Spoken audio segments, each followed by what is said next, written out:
such a small screen. How am I supposed to work with this?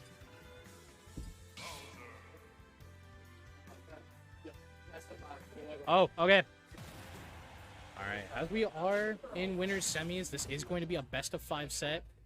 Something to keep in mind moving into this game, but starting game 1, EX2, the classic.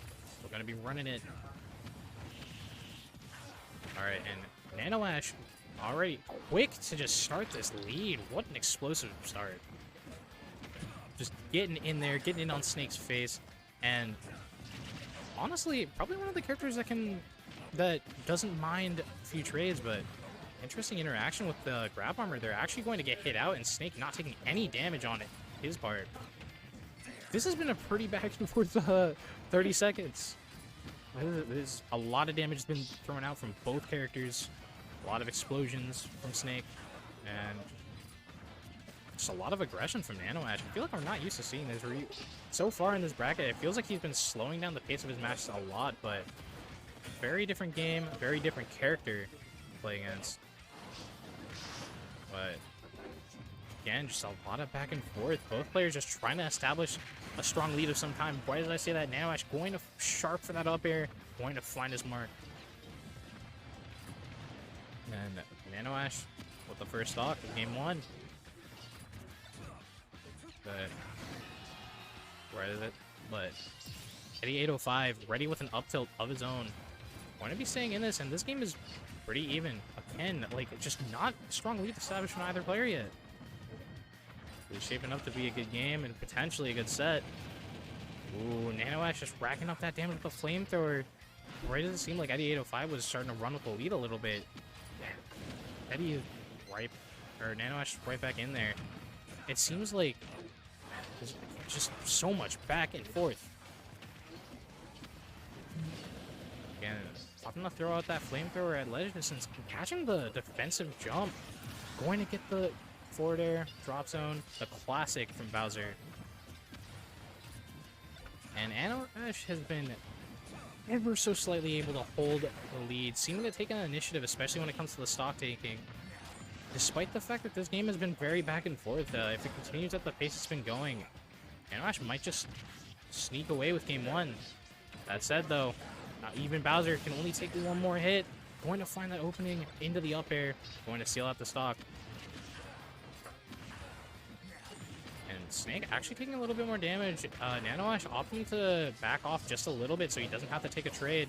Ooh, unfortunately that nade not quite going to bounce away far enough, and suddenly the lead it seemed like he was sitting with, despite it looking pretty healthy, he went back up in seconds. Alright, Eddie just sitting in the corner, throwing out those nades, chucking them out. Doesn't want to have to approach if he doesn't have to. But again, more than content to run in. He's been playing a very passive-aggressive style, very different from Arpeggio, actually. Whereas Arpeggio only really played aggressive when he had to. Eddie 805, fortunately going to get F-tilted and drop game 1.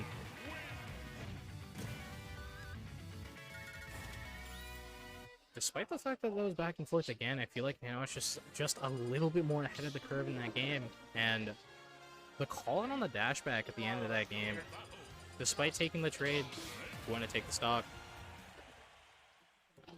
Nanoash taking away game 1, but we still have the rest of the set to look forward to, and this is a best of 5. We do have a couple more games to work with. I'm going to go to small battlefield. Interesting counter pick from Eddie 805. In most cases, I feel like you'd want some space from Bowser, but again, that more passive-aggressive style might benefit Eddie 805's play and his game plan just a little bit more. Or as I say that, he's honestly doing a really good job.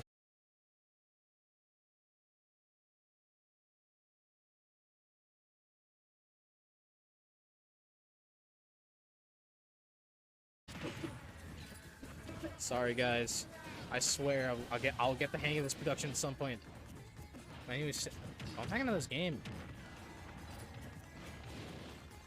Honestly, despite the fact that it seemed like Eddie 805 was kind of running with the lead a little bit, Nanoash just answering back yet again. In fact, stealing the lead. Honestly, when it comes to survivability, I'm not sure which one of these characters does a better job. I want to say Bowser, as he is heavier, but in that same vein, I feel like Snake is a little bit more tricky with his movement, a little bit harder to hit. He isn't nearly as big either. I think in this matchup in particular, Snake's probably going to have a slightly easier time surviving. And just like that, I feel like, again, we're seeing that back and forth, honestly to a slightly heavier degree, no pun intended, where it just swings more and more. And ultimately, Eddie 805 going to be finding the first stock. Crucial difference from game one. Counterfeit perhaps coming into play. What? Oh my goodness, the damage, the setups from Eddie 805. Hey, he's gaming right now. Sitting at that high percent. Nanoash going to be scouting out that dash back with the up tilt.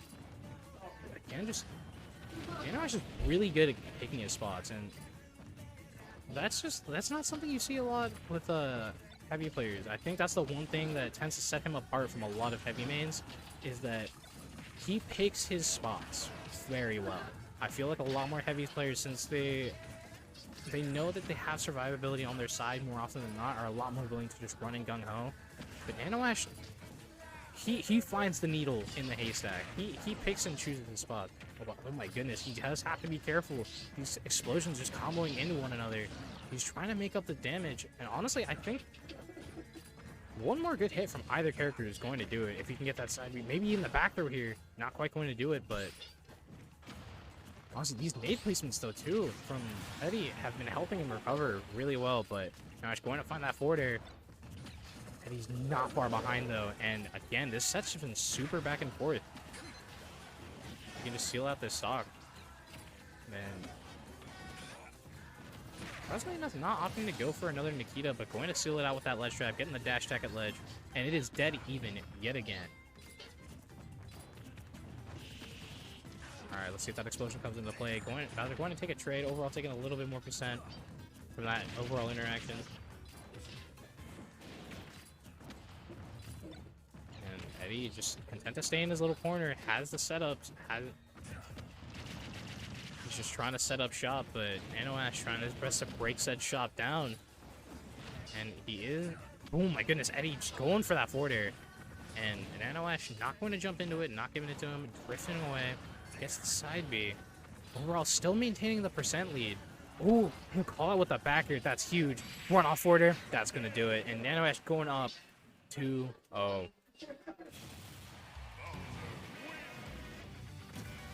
Honestly, I feel like, again, despite this game being, it seemed like for the first half, Eddie 805 was a little bit ahead of the curve, but Nanoash just finding that adaptation, staying, like, stealing the lead back, and overall just taking that last stock a little bit more dominantly.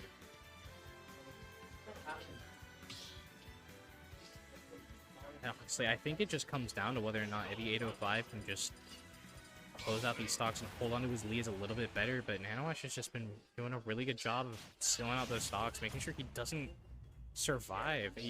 Snake is not able to take advantage of his survivability in this matchup really as much as he would in others, and I think that's just something that Eddie 805 needs to find an answer to. Nanoash, again, they're just going at it. They're swinging. They're swinging. Crash and head banging. Alright. Really good stuff from Eddie 805. Again, that's something we also saw from Arpeggio, which is that option coverage with the nades. And able to be in one place, have the nade do your work in the other. Again, trying to do that option coverage. Unfortunately, Nanoash just picking the correct option there. Able to get out, minimize the damage that he took, and capitalize on a little bit of his own. Oh my goodness, the C4. Almost going to take Nanoash to stock there. Not quite though. Again, Bowser, pretty heavy. That usual kill power that we see from Snake going to be a little less beneficial in this situation. I think, despite my claims of Snake having slightly better survivability, Nanoash and this set specifically are telling a different story. Ooh, tries to scout out that landing with the back air. Going to sneak to ledge before the Nikita can make it there, but let's see if he can sneak past this Nikita too. And Nikita going to find his mark. Eddie going to find the snipe. Rolls back on stage with the nade, getting a little bit more percent, tacking it on slowly but surely. Trying to run with this lead, extend it a little bit, trying to get some extra credit. Oh, that nade saving him from the side B. That would have been certain death. I think this is going to do it, though. That's going to take a stock. And Nanoash sitting at 50%. Good extra credit from 8805, but probably not as much damage.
All he needs is a few openings, and Nanoash has been making the most of what little openings he's found, getting the jab into grab, a solid 47% on the board, still racking it up, 61, 85, it is dead even.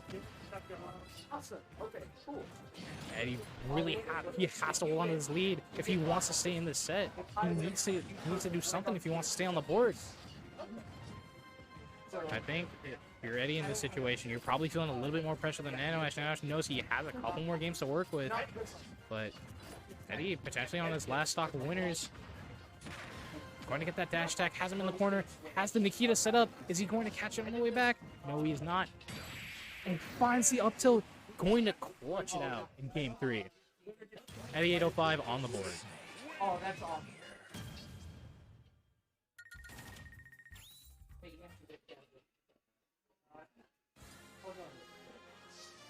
Okay, it's kind of like that, except you're just writing blank. He's not running stream through phone. He's like literally on the table, like across from me. Across the pub, if you will. He's not really like all the way across. He's just like, he's not far. If I need him to help me with the stream a little bit, then he's a beck and call away. Shoutouts to notice. But anyways, getting into this game forward, honestly, I think ultimately this entire set has just been neck and neck. Like, you know, neither player really holding on to a lead for very long. It's just like, I think that just might be how this matchup plays out. It's just a lot of damage coming out from both characters, especially, like, we're seeing Snake, I think, win neutral a lot more overall, but Bowser just doesn't need nearly as many openings to even up that percentage, and that's what we've been seeing a lot this set. Hello.